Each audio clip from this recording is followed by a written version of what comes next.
বিসমিল্লাহির রহমানির রহিম। সম্মানিত আজকের এই মহিলা সমাবেশের আয়োজক বৃন্দ এবং আমার সামনে উপস্থিত সম্মানিত মা বোনেরা এবং ভাইয়েরা, আসসালামু আলাইকুম। আপনারা সবাই কেমন আছেন? আলহামদুলিল্লাহ, আপনারা ভালো আছেন। ভালো থাকাটাই আমরা প্রত্যাশা করি।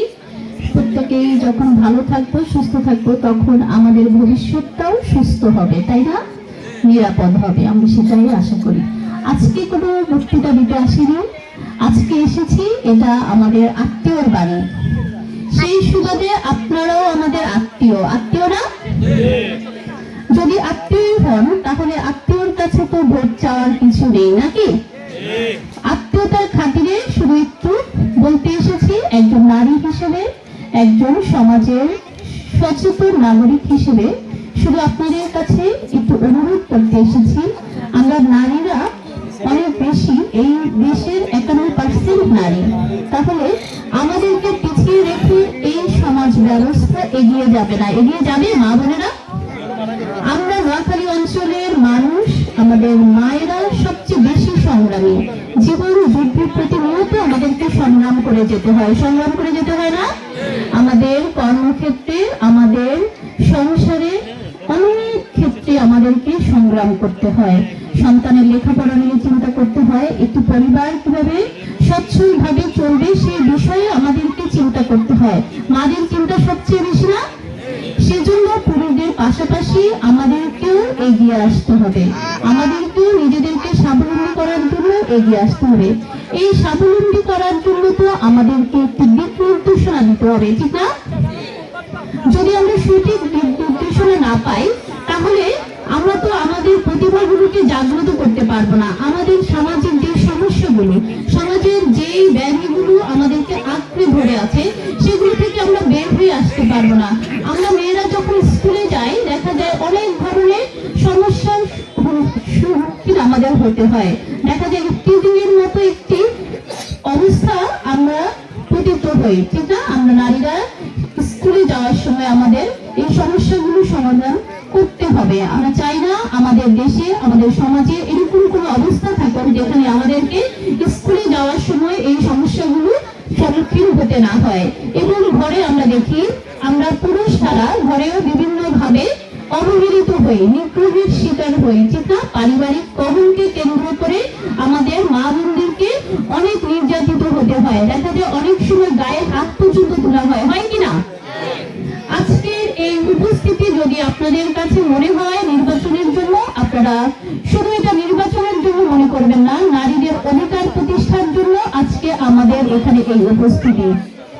আমরা মোহাম্মদ শাহজাহান সাহেবের পরিবারের পক্ষ থেকে এখানে এসেছি আমাদের মা ও বোনদেরকে সাহস যোগানোর জন্য, অনুপ্রেরণা দেওয়ার জন্য, যাতে নারীদেরকে অবহেলিত রেখে, নারীদেরকে নির্যাতনের মধ্য থেকে রেখে কেউ যাতে কোনো ধরনের অপকর্ম করার চিন্তাও না করে। এই সমাজ ব্যবস্থা থেকে আমরা এই অপকর্মগুলো দূর করে দিব। সেজন্য আপনাদের প্রত্যেকের সহযোগিতা আমরা চাই। আপনারা সহযোগিতা করবেন তো মা বোনেরা? এই সহযোগিতার জন্য আপনাদেরকে প্রথমে যেটা করতে হবে সেটা হচ্ছে আমাদের শিক্ষা লাগবে, ঠিক না? আমাদেরকে আধুনিক শিক্ষায় শিক্ষিত হতে হবে। আমরা যদি চাই আমাদের সমাজ থেকে এই ব্যাধি দূর করবো, তাহলে আমাদেরকে শিক্ষা গ্রহণ করতে হবে। আমাদের শিক্ষা ব্যবস্থায় কোনো রকমের কোনো ধরনের বৈষম্য থাকবে না। আমাদের শহরের সন্তানরা যে শিক্ষা পায়, আমাদের গ্রামের সন্তানরাও একইভাবে সমান শিক্ষা পেয়ে এগিয়ে যাবে। এজন্য মাদের ভূমিকা সবচেয়ে বেশি। মাদের যে কষ্ট, যে ভূমিকা, সেটাকে আমরা স্বাগত জানাই। এবং শিক্ষা প্রতিষ্ঠানের প্রয়োজন, আধুনিক শিক্ষার ব্যবস্থা।